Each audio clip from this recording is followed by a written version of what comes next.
అంతిమ దైవ గ్రంథం ఖుర్ఆన్ 15 అల్ హిజ్ర్ సూరా.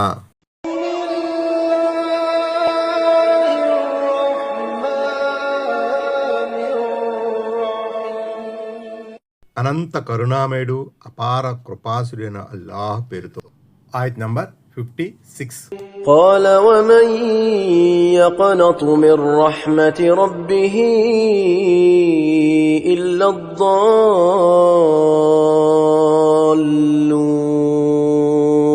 ఆయత్ నంబర్ 56. మార్గభ్రష్టులు మాత్రమే తమ ప్రభు కారుణ్యం పట్ల నిరాశ చెందుతారు అని అతను ఇబ్రహీం అలైహిస్సలాం అన్నాడు. 34. అంటే తాను దైవ కారుణ్యం పట్ల ఏమాత్రమూ నిరాశ చెందడం లేదని, కాకపోతే ముసలితనములో సంతానము కలుగుతుందన్న సమాచారమే తనను కించిత్ ఆశ్చర్యానికి లోను చేసిందని హజరత్ ఇబ్రహీం అలైహిస్సలాం చెప్పదలిచారు. ఆయత్ నంబర్ 57. قال فما خطبكم أيها المرسلون. ఆయత్ నంబర్ 57. ఆ తరువాత ఇబ్రహీం అలైహిస్సలాం వారిని ఉద్దేశించి, ఓ అల్లాహ్ తరపున పంపబడిన వారలారా, ఇంతకీ మీరు వచ్చిన పనేమిటి అని ప్రశ్నించాడు. 35. వీళ్ళు దైవదూతలు, కేవలం సంతాన శుభవార్తను ఇవ్వటానికే రాలేదని, వారేదో ముఖ్యమైన ఉత్తర్వును అమలుపరచడానికే వచ్చి ఉంటారని దైవ ప్రవక్త ఇబ్రహీం అలైహిస్సలాం గారికి అనిపించింది. ఆ మాటే ఆయన వారిని అడిగారు. ఆయత్ నంబర్ 58, 59, 60, 61. قالوا إنا أرسلنا إلى قوم مجرمين. ఆయత్ నంబర్ 58. వారు ఇలా సమాధానమిచ్చారు, మేమొక నేరస్తుల మూక వైపు పంపబడ్డాము. إلا آل لوط إنا لمنجوهم أجمعين. ఆయత్ నంబర్ 59. అయితే లూత్ కుటుంబీకులందరినీ మేము కాపాడుతాము. إلا امرأته قدرنا إنها لمن الغابرين. ఆయత్ నంబర్ 60. ఒక్క అతని లూత్ అలైహిస్సలాం భార్యను తప్ప ఆమె కూడా వెనక ఉండిపోయే వారిలో చేరిపోతుందని మేము నిర్ధారించాము. فلما جاء آل لوط المرسلون. ఆయత్ నంబర్ 61. పంపబడిన దూతలు లూత్ అలైహిస్సలాం ఇంటి వారల వద్దకు వచ్చినప్పుడు. ఆయత్ నంబర్ 62. قال إنكم قوم منكرون. ఆయత్ నంబర్ 62. మీరు అపరిచిత వ్యక్తుల్లా ఉన్నారే అని అతను లూత్ అలైహిస్సలాం అన్నాడు. 36. ఆ దైవదూతలు అందమైన యువకుల రూపంలో వచ్చారు. అంతకుముందు అలాంటి నవయువకులు లూత్ అలైహిస్సలాం తన ప్రాంతంలో ఎన్నడూ చూడలేదు. అందుకే ఆయన వాళ్ళను ఉద్దేశించి, మీరెవరో కొత్తవారిలా ఉన్నారే అని సందేహపడ్డాడు. ఆయత్ నంబర్ 63. قالوا بل جئناك بما كانوا فيه يمترون. ఆయత్ నంబర్ 63. కాదు, కానీ వీళ్ళు ఏ విషయంలో అనుమానానికి లోనై ఉన్నారో దాన్ని మేము నీ దగ్గరకు తీసుకువచ్చాం. 37. అంటే దైవశిక్ష, ఏ శిక్షను నీ జాతి జనులు ఇంతకాలంగా శంకిస్తున్నారో దాన్నే మేము ఈనాడు తీసుకువచ్చాము. ఆయత్ నంబర్ 64. وأتيناك بالحق وإنا لصادقون. ఆయత్ నంబర్ 64. మేము నీ వద్దకు స్పష్టమైన సత్యాన్ని తెచ్చాం, మేము చెప్పేది నిజం. فأسر بأهلك بقطع من الليل واتبع أدبارهم ولا يلتفت منكم أحد وامضوا حيث تؤمرون. ఆయత్ నంబర్ 65. నువ్వు నీ కుటుంబ సమేతంగా ఈ రాత్రికి రాత్రే ఇక్కడి నుంచి వెళ్ళిపో. నువ్వు మాత్రం వీళ్ల వెనుక ఉండాలి. జాగ్రత్త, మీలో ఎవరు వెనుదిరిగి చూడకూడదు. మీకు ఆదేశించబడిన వైపుకు వెళ్ళిపోండి అని వారు చెప్పారు. وقضينا إليه ذلك الأمر أن دابر هؤلاء مقطوع مصبحين. ఆయత్ నంబర్ 66. ఈ విధంగా తెలతర వారుతుండగా వారు సమూలంగా త్రుంచివేయబడతారన్న మా నిర్ణయాన్ని మేము అతనికి తెలియజేశాం. وجاء أهل المدينة يستبشرون. ఆయత్ నంబర్ 67. నగరవాసులు మహా సంబరపడుతూ లూత్ అలైహిస్సలాం ఇంటికి వచ్చారు. 38. స్పష్టమైన సత్యం అంటే కూడా ఇక్కడ దైవశిక్ష అనే భావం. మేము చెప్పేది పూర్తిగా నిజం అని వారు అనటం గమనార్హం. అంటే మీ జాతి వారి పాపం పండింది, వారికి మూడే సమయం వచ్చేసింది. మేము చెప్పే మాటలు మీకు వింతగా తోస్తాయేమో, కానీ ఇది వాస్తవం అన్నది వారి మాటల్లోని గూఢార్థం. 39. అంటే నీ సందేశాన్ని అనుసరించే దాసులలో ఏ ఒక్కరిని ఇక్కడ వదలకుండా చూసుకో అని భావం. 40. తెల్లవారుతుండగా ఆ ప్రాంతంలో నివసించే పాపాత్ములంతా తుదముట్టించబడతారన్న తన నిర్ణయాన్ని దేవుడు తన దూతల ద్వారా లూత్ అలైహిస్సలాంకు తెలియజేశాడు. ఆయతులో అసలు దాబిర్ అనే పదం వచ్చింది. దాబిర్ అంటే చివరగా మిగిలిపోయే వ్యక్తి అని అర్థం. తెల్లవారేసరికల్లా అతడు కూడా తుదమట్టించబడతాడని, దుర్మార్గుల్లో ఒక్కడు కూడా మిగలడని పై ఆయతుకు భావం. 41. ఒకవైపు లూత్ అలైహిస్సలాం ఇంట్లో ఆ నేరస్తుల వినాశానికి సంబంధించిన వ్యూహరచన జరుగుతుండగా, మరోవైపు ఆ జాతిలోని దుర్మార్గులు అందమైన నవయువకులు లూత్ అలైహిస్సలాం ఇంటికి వచ్చి ఉన్నారని తెలుసుకొని ఆనందంతో ఎగిరి గెంతేశారు. ఎందుకంటే వారు లోనై ఉన్న దురలవాటు అటువంటిది. పరుగులు తీస్తూ వచ్చి నీతిమాలిన పని కోసం ఆ కుర్రవాళ్లను తమకు అప్పగించమని లూత్ అలైహిస్సలాంను కోరారు. ఆయత్ నంబర్ 68. قال إن هؤلاء ضيفي فلا تفضحون. ఆయత్ నంబర్ 68. వీళ్ళు నా అతిథులు, మీరు వీళ్ల ముందు నా పరువు తీయకండి అని లూత్ అలైహిస్సలాం అన్నాడు. 42. వారు తన అతిథుల్ని వారిని అప్పగించలేనని, తన పరువు ప్రతిష్టను మంటగల్పవద్దని హోమోసెక్సువల్గా తయారైన తన జాతి ప్రజలను హజ్రత్ లూత్ అలైహిస్సలాం ప్రాధేయపడ్డారు. 43. దాంతో వారు రెచ్చిపోయారు. లూత్ అలైహిస్సలాం, చాలించు నీ అధిక ప్రసంగం. ఈ అపరిచిత వ్యక్తులకు నువ్వేమవుతావు? ప్రతి ఒక్కరిని ఎందుకలా వెనకేసుకొస్తావు? మన ఊరికి వచ్చిన అపరిచిత వ్యక్తులకు అండగా నిలువరాదని, వారికి ఆతిథ్యం మర్యాదలు చేయరాదని ఇంతకు ముందే చెప్పామా లేదా అని గొడవ చేశారు. ఆ వచ్చిన అపరిచిత వ్యక్తులు దైవదూతలని హజ్రత్ లూత్ అలైహిస్సలాం గారికి తెలియకముందు ఈ సంభాషణ సాగింది. హూద్ సూరాల్లో కూడా దీని వివరణ వచ్చాయి. 44. అంటే ఆయన తన జాతికి చెందిన ఆడపిల్లలను దృష్టిలో పెట్టుకుని నా కూతుళ్ళు అన్నారు అని చెప్పారు. మీరు వారిని వివాహం చేసుకుని ధర్మసమ్మతమైన రీతిలో సహజ పద్ధతిలో మీ లైంగిక వాంఛల్ని తీర్చుకోండి, ఇలాంటి పాడు పనులను మానుకోండి అన్నది ఆయన మాటల్లోని ఆంతర్యం. ఆయత్ నంబర్ 72. لعمرك إنهم لفي سكرتهم يعمهون. ఆయత్ నంబర్ 72. ఓ ముహమ్మద్, నీ ఆయుష్ సాక్షిగా వారు తమ ముదనష్టపు కైపులో గుడ్డివారైపోయారు. 45. ఈ ఆయతులో దేవుడు తన అంతిమ దైవ ప్రవక్త సల్లల్లాహు అలైహి వసల్లంను ఉద్దేశించి ఆయన జీవితంపై ఒట్టేసి మరీ చెబుతున్నాడు. దీన్ని బట్టి అంతిమ దైవ ప్రవక్త సల్లల్లాహు అలైహి వసల్లం వారి ఔన్నత్యం ఎటువంటిదో మనకు అర్థమవుతుంది.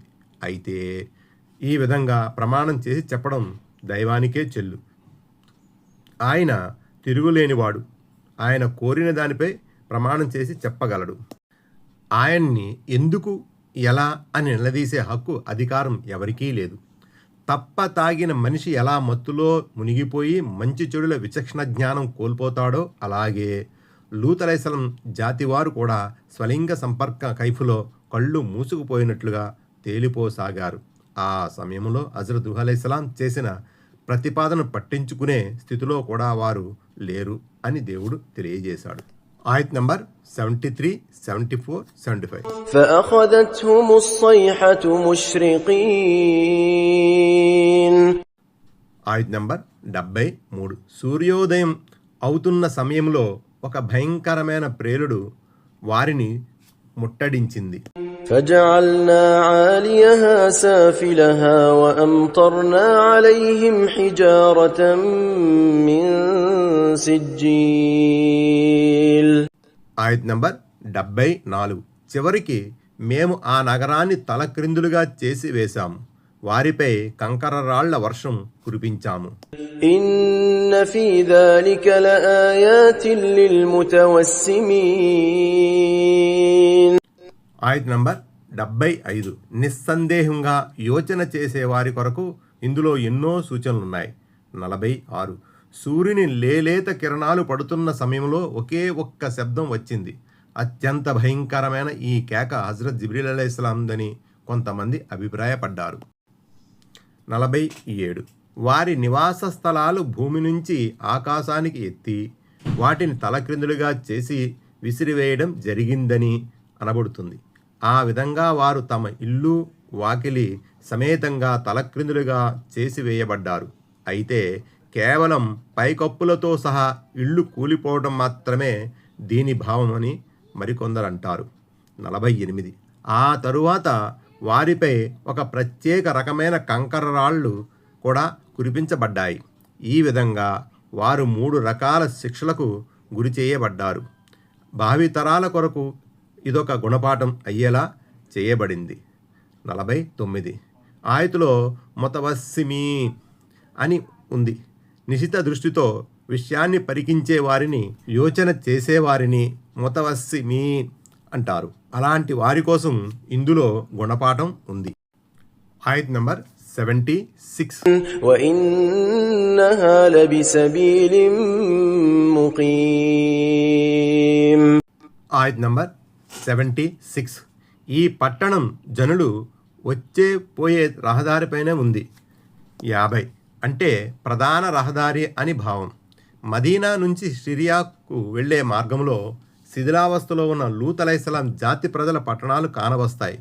అటువైపు వచ్చేపోయే వారంతా ఆ దారి గుండా సాగవలసిందే. అవి మొత్తం 5 పేటలు. 1 సద్దూమ్ ముఖ్యపట్నం, 2 సాబా, 3 సావాహ్, 4 అస్ర, 5 దూమా. వీటిని నాశనం చేసిన తీరు గురించి ఒక కథనం ఈ విధంగా ఉంది. హజరత్ జిబ్రీల్ అలైహిస్సలాం తన రెక్కలపై ఈ పేటలను ఎత్తుకుని నింగికేసి సాగిపోయారు. ఆకాశాన ఉన్నవారు కూడా వారి కుక్కలు మొరగటాన్ని, కోళ్లు కూర్తవేయటాన్ని విన్నారు. ఆ తర్వాత వారిని నేలకేసి గిరాటు కొట్టారని అనబడుతుంది ఇబ్నే కసీర్. అయితే ఈ కథనానికి ప్రామాణికమైన ఆధారాలు లేవు.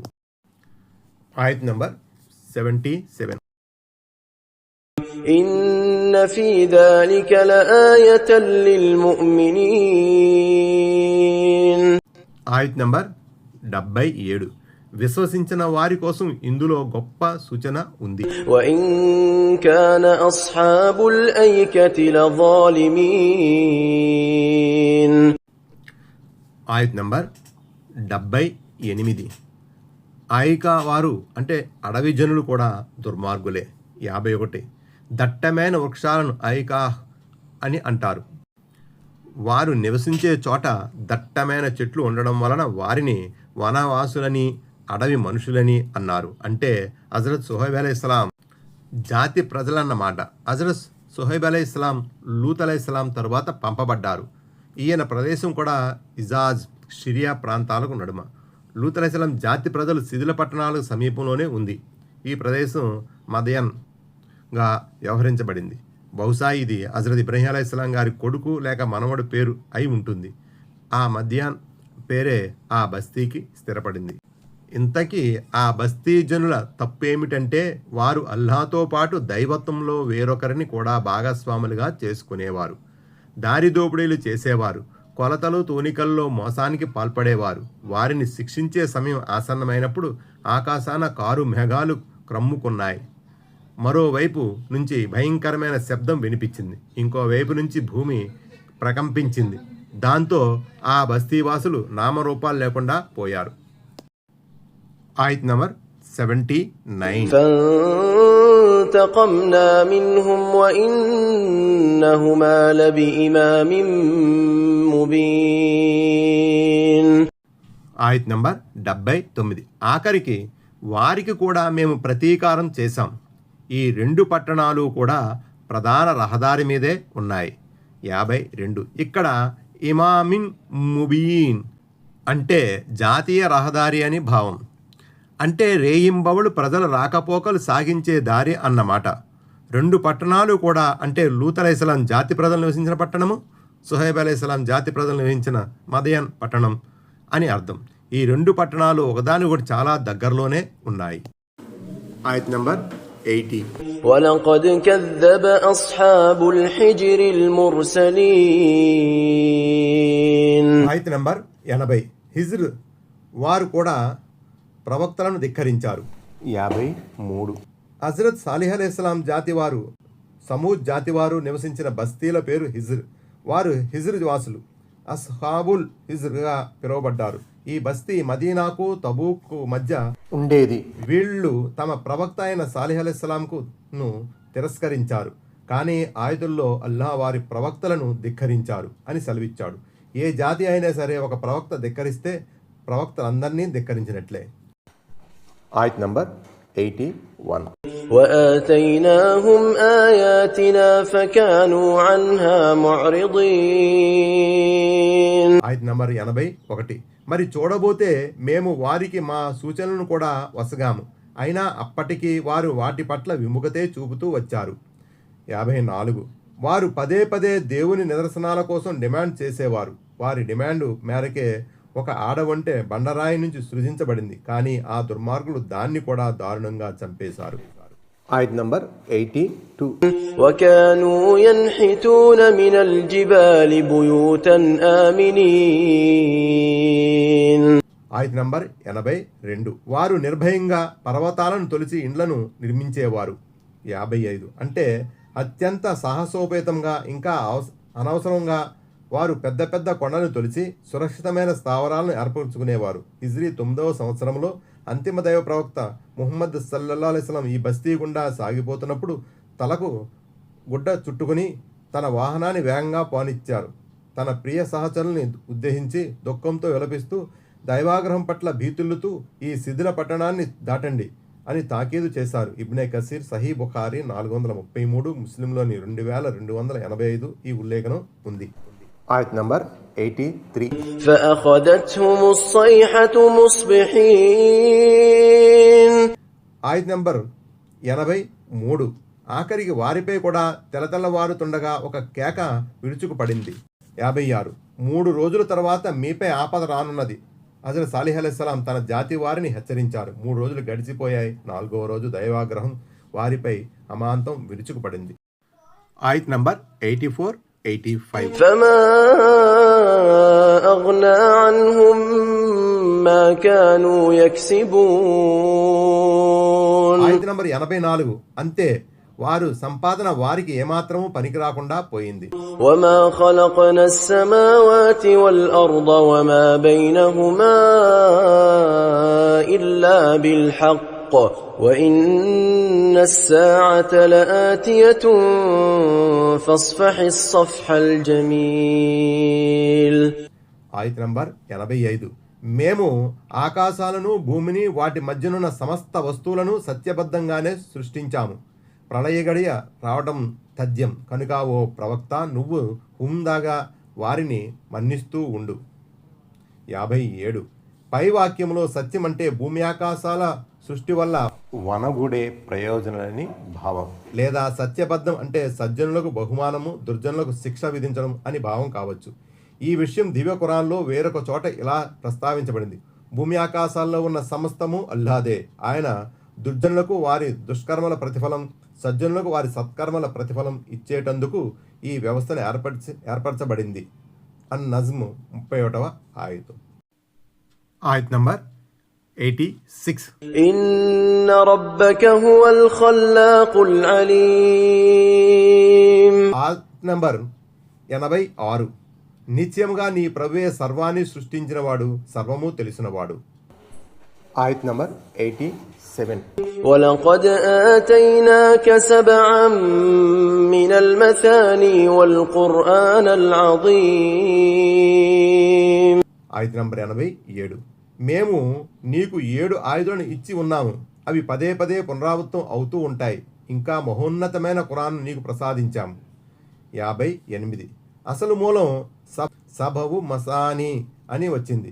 సబవున్ అంటే 7, మసాని అంటే పునరావృతమయ్యేవి అని అర్థం. అయితే ఈ పునరావృతమయ్యే 7 సబబు మసాని అంటే భావం ఏమిటి అన్న విషయంపై ఖురాన్ వ్యాఖ్యాతల మధ్య భిన్నాభిప్రాయాలున్నాయి. మొత్తానికి సబవు మసాని అంటే సూరే ఫాతిహా అన్న విషయమే అన్నిటికంటే సరైనది, సమంజసమైనది. సూరే ఫాతిహాలో 7 ఆయుధాలున్నాయి. అవి ప్రతి నమాజ్లోనూ మాటి మాటికి పఠించబడుతూ ఉంటాయి. హదీస్ ద్వారా కూడా ఈ విషయానికి సమర్థన లభిస్తుంది. మహనీయ ముహమ్మద్ సల్లల్లాహు అలైహి వసల్లం ఇలా ప్రవచించారు: అల్హమ్దులిల్లాహి రబ్బిల్ ఆలమీన్, ఇది నాకు ఇవ్వబడిన సబవు మసాని మరియు మహోన్నతమైన ఖురాన్. సహీ బుఖారీ సూరతుల్ హిజ్ర్ వ్యాఖ్యానం. మరో హదీస్లో ఇలా ఉంది: ఉమ్ముల్ ఖురాన్ అంటే సూరే ఫాతిహాయే సబు మసాయని మరియు మహోన్నతమైన ఖురాన్. సహీ బుఖారీ హిజ్రీ సూరా వ్యాఖ్యానం. ఫాతిహా సూరా ఖురాన్లోని ఒక భాగం, అందుకని దాన్ని మహోన్నతమైన ఖురాన్ అని కూడా అనడం జరిగింది. ఆయత్ నంబర్ 88. لا تمدن عينيك إلى ما متعنا به أزواجا منهم ولا تحزن عليهم واخفض جناحك للمؤمنين. ఆయత్ నంబర్ 88. వారిలోని పలు వర్గాల వారికి మేము ఇచ్చిన ప్రాపంచిక సంపద వైపుకు నువ్వు ఆబగా చూడకు, వారి స్థితిపై దిగులు చెందకు. విశ్వాసుల కోసం నీ వాత్సల్యభరిత రెక్కలను వంచిపెట్టు. 59. మేము నీకు ఫాతిహా సూరాను మహోన్నతమైన ఖురాను లాంటి గొప్ప అనుగ్రహాలను ప్రసాదించాం గనుక నువ్వు ఐహిక సంపత్తి కొరకు అర్రులు చాచకు, ప్రాపంచిక తలుకు వెలుగులపై ఆశపడకు. ఇవన్నీ క్షణభంగరం. అలాగే నీ సందేశాన్ని తిరస్కరించే వారిని తలుచుకుని బాధపడకు. నిన్ను విశ్వసించి నీ అడుగుజాడల్లో నడిచే విశ్వాసుల పట్ల మృదువుగా మెలగు.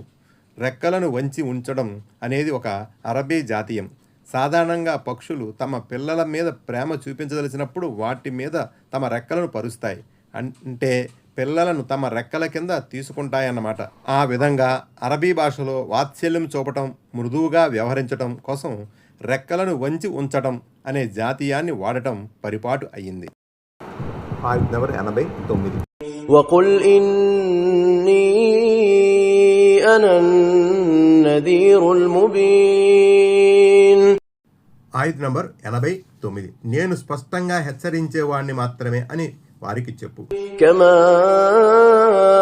أنزلنا على المقتسمين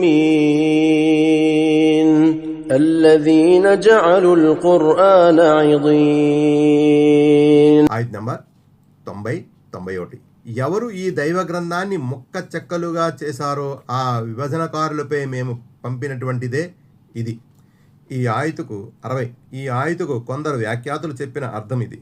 మీకు విషయాన్ని విడమరిచి చెబుతున్నాను, రానున్న ఆపద గురించి స్పష్టంగా హెచ్చరిస్తున్నాను. ఈ శిక్ష విభజనకారుల ముఖతసిమీన్ పై అవతరించబడిన శిక్ష వంటిదే. ఇంతకు దైవ గ్రంథాన్ని ముక్క చెక్కలు చేసిన ఆ విభజనకారులు ఎవరు? వారు ఖురైషులని కొందరు భావించారు. అంటే వారు దివ్య ఖురాన్లోని కొన్ని భాగాలను కవిత్వంగా, కొన్ని భాగాలను జాల విద్యలో భాగంగా, మరికొన్ని భాగాలను పూర్వీకుల గాథలుగా ఖరారు చేశారు. అయితే ఈ ఆయతులో ప్రస్తావనకు వచ్చిన విభజనకారులు ముఖతసిమీన్ అనే పదం గ్రంథబహులకు వర్తిస్తుందని, ఖురాన్ అనే పదం తౌరాత్ ఇంజీలకు వర్తిస్తుందని మరికొంతమంది వ్యాఖ్యానించారు. వాళ్ళు గ్రంథబహులైన యూదులు, క్రైస్తవులు ఆకాశ గ్రంథాలను పలు విధాలుగా విభజించారు. ముఖతసిమీన్ అనే పదానికి విభజనకారులు అని కాకుండా ప్రమాణం చేసిన వారు అని కూడా ఒక శాబ్దిక అర్థం వస్తుంది. దీన్ని దృష్టిలో పెట్టుకొని కొంతమంది అసలు ఈ ఆయతు దైవ ప్రవక్త సాలిహ్ అలైహిస్సలాం జాతి వారిని ఉద్దేశించి చెప్పబడిందని వాదించారు. ఎందుకంటే ఆ జాతి వారు తాము సాలిహ్ అలైహిస్సలాం ప్రవక్తను, ఆయన ఇంటి వారిని హతమారుస్తామని, పరస్పరం ప్రమాణాలు చేసుకున్నారు. ఖురాన్లో ఒక చోట ఇలా ఉంది, దేవునిపై ప్రమాణం చేసి ఇలా ప్రతిజ్ఞ చేయండి, మేము సాలిహ్ అలైహిస్సలాంపై ఆయన ఇంటి వారిపై రాత్రి దాడి చేస్తాం. అన్నములు 49. అంతేకాదు వారు తమ ఆకాశ గ్రంథాన్ని కూడా ముక్కలుగా చేసేశారు. అరబీ మూలంలో ఇజీన్ అనే పదం ఉంది. పైన ఆయతులో దాన్ని ముక్క చెక్కలుగా అని అనువదించాం. దానికి గ్రంథంలో కొన్ని విషయాలను నమ్మటము, మరికొన్నిటిని తిరస్కరించడం అనే మరో అర్థం కూడా చెప్పబడింది. ఆయత్ నంబర్ 92. فوربك لنسألنهم أجمعين. ఆయత్ నంబర్ 92. నీ ప్రభు సాక్షిగా మేము వారందరినీ తప్పకుండా నిలదీసి అడుగుతాం. عما كانوا يعملون. ఆయత్ నంబర్ 93. వారు చేస్తూ ఉండిన పనుల గురించి فاصدع بما تؤمر وأعرض عن المشركين. ఆయత్ నంబర్ 94. కాబట్టి ఓ ప్రవక్త, నీకు ఆదేశించబడిన దాన్ని వారికి విడమర్చి చెప్పు, బహుదైవారాధకులను ముష్రికులను పట్టించుకోకు. ఇస్దా అంటే విడమర్చి చెప్పడం, విశదీకరించడం అనే అర్థం. ఈ ఆయత అవతరించక ముందు మహాప్రవక్త సల్లల్లాహు అలైహి వసల్లం రహస్యంగా ధర్మ ప్రచారం చేసేవారు. ఈ ఆయత అవతరించగానే బహిరంగ ప్రచారం మొదలెట్టారు. ఫతహుల్ ఖదీర్. ఆయత్ నంబర్ 95, 96, 97. إنا كفيناك المستهزئين. ఆయత్ నంబర్ 95. నిన్ను పరిహసించే వారి సంగతి చూసుకోవటానికి మేము చాలు. الذين يجعلون مع الله إلها آخر فسوف يعلمون. ఆయత్ నంబర్ 96. వారు అల్లాహ్తో పాటు వేరే ఆరాధ్యుడిని నిలబెడుతున్నారు. త్వరలోనే యథార్థం వారికి తెలిసిపోతుంది. ولقد نعلم أنك يضيق صدرك بما يقولون. ఆయత్ నంబర్ 97. వారి మాటల వల్ల నీకు మనస్తాపం కలుగుతుందన్న సంగతి మాకు బాగా తెలుసు. ఆయత్ నంబర్ 98, 99. فسبح بحمد ربك وكن من الساجدين. ఆయత్ నంబర్ 98. అందుకే నీ ప్రభు పవిత్రతను కొనియాడు, ఆయన్ని స్తుతిస్తూ ఉండు, సాష్టాంగపడే వారిలో చేరిపో. واعبد ربك حتى يأتيك اليقين. ఆయత్ నంబర్ 99. నిశ్చయమైనది అనగా మరణం వచ్చే వరకు నీ ప్రభువును ఆరాధిస్తూ ఉండు. 62. బహుదైవారాధకులు ఆయన్ని సల్లల్లాహు అలైహి వసల్లంని మాంత్రికుడు అని, ఉన్మాది అని, కథలు చెప్పేవాడని నిందించేవారు, దెప్పిపొడుపు మాటలు అనేవారు. దాంతో సహజంగానే ఆయన సల్లల్లాహు అలైహి వసల్లం మనసు నొచ్చుకునేది. అందుచేత అల్లాహ్ ఆయన్ని ఓదార్చాడు. మూర్ఖుల మాటల్ని పట్టించుకోరాదని, హితబోధ చేయడంతో పాటు దైవారాధనలో ఎక్కువ సమయం కేటాయించాలని, దైవ స్తోత్రం చేయడం వల్ల దేవుని పవిత్రతను కొనియాడడం వల్ల మనసు కుదురపడుతుందని, దీని ద్వారా దైవ సహాయం కూడా అందుతుందని ఉపదేశించాడు. పై ఆయతుల్లో సాష్టాంగపడడం అంటే నమాజు అని భావం, నిశ్చయమైనది అంటే మరణము అని అర్థం.